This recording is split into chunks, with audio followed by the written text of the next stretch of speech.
Have you ever wondered why this scene is in so many movies? I call it the cartoon car scene. You know, a scene where an animated character is riding in a car next to a real-life human, often played by James Marsden, or at least somebody who looks like James Marsden.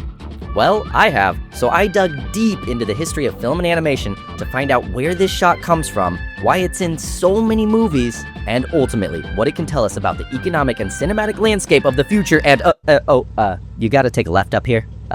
Yeah, there. Right, left. Right here. Sorry about that.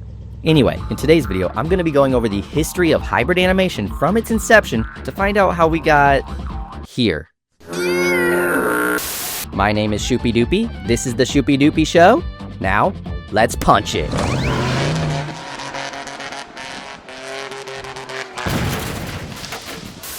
To understand why this shot is in so many movies, we need to understand the process of hybrid animation, or combining animated characters with live-action elements. While you may think that this started around the popularity of Roger Rabbit in the 80s, this practice can be traced back all the way to the earliest days of film. In the early 1900s, director Georges Méliès famously combined elements of live-action, sculpture, and animation to create his wildly imaginative sci-fi fantasy stories.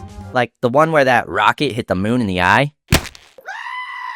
In the 1920s, Max Fleischer developed the technique of rotoscoping, where you draw over live-action footage to animate characters, which is how he created his famous Coco the Clown series. And even Walt Disney's first films were of a live-action girl named Alice interacting with cartoon characters in an animated world, years before he would create Mickey Mouse or Oswald the Lucky Rabbit. Disney would continue to innovate this process of combining animation with live-action throughout the years, with films like Song of the South, Mary Poppins, and Pete's Dragon, ultimately culminating in the pinnacle of hybrid animation with Roger Rabbit in 1988. But more on that later. Thanks. I needed that. So now that we understand the process of hybrid animation a little better, we need to find out why this shot of two people driving is in so many movies. And it can be traced back all the way to the 1930s with the invention of a technique called rear projection. Rear projection is a process where a previously filmed video could be projected onto a giant screen behind the actors, making it appear like they were driving on a road, when really they're just sitting in a stationary car on a soundstage. It was like a super early version of green screen, decades before digital filmmaking techniques were invented. This type of shot quickly became part of the cinematic lexicon, used in films like Casablanca, James Bond, and Pulp Fiction. Even Star Wars used a similar setup in reverse to show Han and Chewie jumping to light speed. Speaking of Star Wars, George Lucas and ILM would continue to innovate in the VFX space, leading him to develop his ultimate magnum opus, a prequel series that would forever redefine filmmaking, that would push the boundaries of digital storytelling, that would rethink the impossible.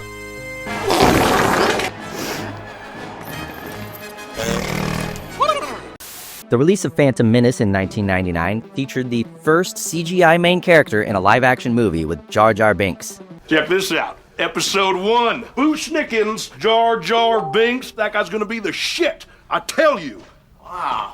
And although he was very annoying and hard to understand, the character was also a massive technical breakthrough, as well as an ominous harbinger of the deluge of CGI abominations that would follow in his flippery footsteps. This movie even included one of the earliest examples of a cartoon car scene, although instead of a car, it's a Gungan Tri-Bubble Bongo submarine. In this scene, Obi-Wan is piloting the submersible, with Jar Jar riding shotgun and navigating the Jedi through the planet core, while Qui-Gon is just vibing in the back seat as they get attacked by a giant goober fish. There's always a bigger fish. The very next year, ILM, the same team that brought Jar Jar Binks to life on the silver screen, would reanimate two cartoon corpses from the 1950s in The Adventures of Rocky and Bullwinkle. This movie follows the typical trope of cartoon characters entering the real world, with Rocky J. Squirrel and Bullwinkle J. Moose leaving their cartoon show to stop their cartoon villains from taking over the world. Hokey Smoke, are you alright? Yeah, but I think we're on the wrong show. This movie, of course, contains a cartoon car scene in which CGI Rocky and Bullwinkle ride along with FBI agent Karen Sympathy before quickly getting arrested by the cops. Step out of the vehicle now. Hey, Rock, your face is all blurry. The Rocky and Bullwinkle movie was a massive critical and financial failure. However, that did nothing to slow down the oncoming flood of CGI revivals of old cartoons from the 60s.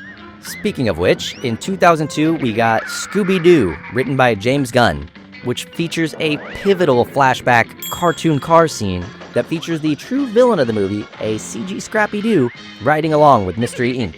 Scrappy, I told you, no urinating on deck. It was an accident! You were marking your territory. The very next year, we got Looney Tunes back in action that tried and failed to capture the magic of its predecessor, Space Jam, but did include an extensive cartoon car scene in which Bugs and Daffy ride in a car driven by Brendan Fraser around Las Vegas being chased by Yosemite Sam.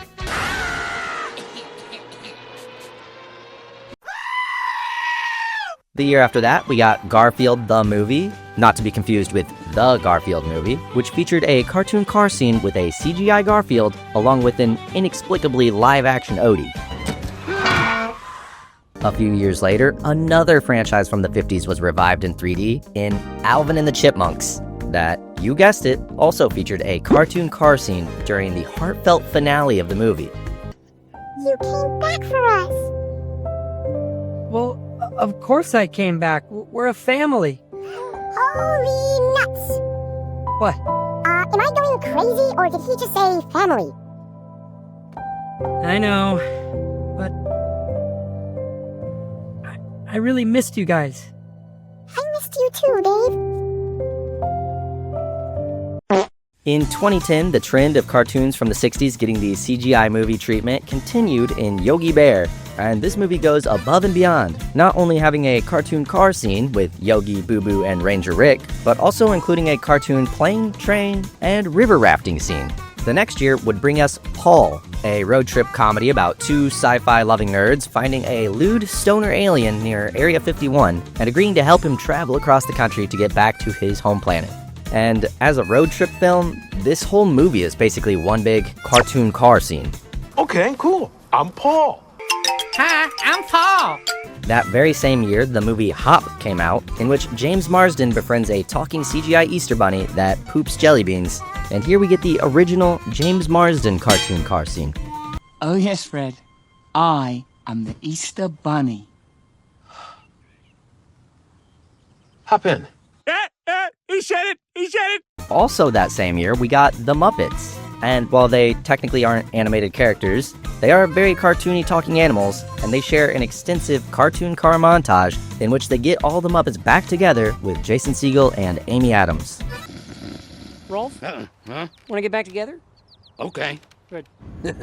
Classic. After the big year of 2011, where we got 3 separate cartoon car scenes, we wouldn't see another one for 8 years until the release of Detective Pikachu in 2019. Now, instead of reviving old cartoons from the 60s as CGI live-action movies, we were reviving old video games from the 90s as CGI live-action movies. This movie also features lots of cartoon car scenes as the humans, Tim and Lucy, drive around Rhyme City with their Pokemon companions, Pikachu and Psyduck, in the back seats, where Pikachu has to rub Psyduck's feet or else he'll blow up the car with his psychic blasts.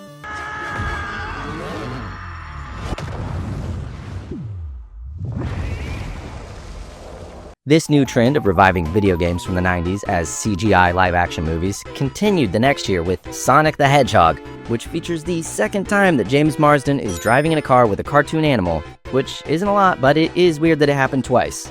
The movie was obviously a huge hit and had multiple sequels and even a spin-off TV show with Knuckles that had its own cartoon car scene. Can I kick it? Yes, you can I kick it? Ha! Kicked! So, now that I've gone over almost every single example of a cartoon car scene I could find, I can finally attempt to answer why. Why is this same exact scene in so many movies? And I think it comes down to a few reasons. 1, it's an easy shot to set up with an actor on a set where you can control the lighting and then composite the background and character in later. 2, the constant motion in the background keeps the shot dynamic and interesting and helps ground these cartoon characters in our real world. And 3, and most importantly, it's easier to animate. If a character is sitting or you only see the top half of their body, that's so much easier to animate than a full body performance. By constantly using the shot of a character sitting in a car, you can save time and money on animation and focus on the character's dialogue and interactions. Also, you don't have to worry about the human character's eye line matching with the animated character all the time, as they're focused on driving the car and looking forward most of the time anyway. With all of that in mind, there is one cartoon car scene that I purposely saved for the end that breaks all of those rules and is the cartoon car scene to end all cartoon car scenes. Roger Rabbit. That's right, not only does this movie have a scene with a human and a cartoon character in a car together, but the car itself is a cartoon. This movie was a technical miracle with incredible direction from Robert Zemeckis and gorgeous animation from the legendary Richard Williams and his team. And nowhere is this better shown off than the incredible car chase scene, with Roger and Eddie riding in Benny the Cab being chased by the evil weasels. Unlike the other cartoon car scenes that were mostly shot on sound stages with locked-off shots, this is a dynamic car chase shot on location using a combination of techniques, including Bob Hoskins being driven around on a giant camera rig for close-ups, and riding around on a tiny buggy with a driver hidden beneath him for the wide shots. And no detail is spared. When they drive through a shadow, there's a shadow animated over the animated characters. And later, when they're driving at night, Benny's headlights appear to cast real light on the environment around them. All up until Benny drives over some dip and hurts his tires. Then, Benny, the cartoon car, gets into a real car and drives that. Not to mention that the whole plot of Roger Rabbit revolves around an evil oil tycoon buying up and dismantling the public transit system and attempting to build a highway through Toontown, a very real thing that happened in LA in the 1920s. Only instead of Toontown, it was mostly minority communities, and they didn't have a Roger Rabbit to stop them. They just actually did it. Nobody's gonna drive this lousy freeway when they can take the red car for a nickel. Oh, they'll drive. They'll have to. You see, I bought the red car so I could dismantle it. Maybe if that didn't happen, we wouldn't have all these cartoon car scenes. We would have cartoon public transit scenes. Or at least a more robust train system in LA. Hey, mister, ain't you got a car? Who needs a car in LA? We got the best public transportation system in the world. In conclusion, I find this to be a fascinating trope in hybrid animation, and it's not going anywhere anytime soon, as from the very few stills we've seen from the upcoming Coyote vs. Acme, one of them is of a cartoon car scene with Wile E. Coyote and Will Forte. And no, you can't ride in the trunk, bud. Because the trunk is filled with over 75 pounds of homemade C4 explosive that I personally packed in there with my own two...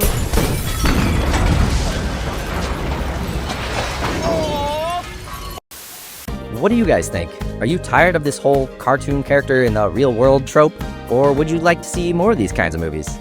And did I miss any cartoon car scenes in my research? Let me know in the comments below. If you made it this far into the video, thank you so much for watching. Please like and subscribe if you haven't already, and I'll see you guys in the next video.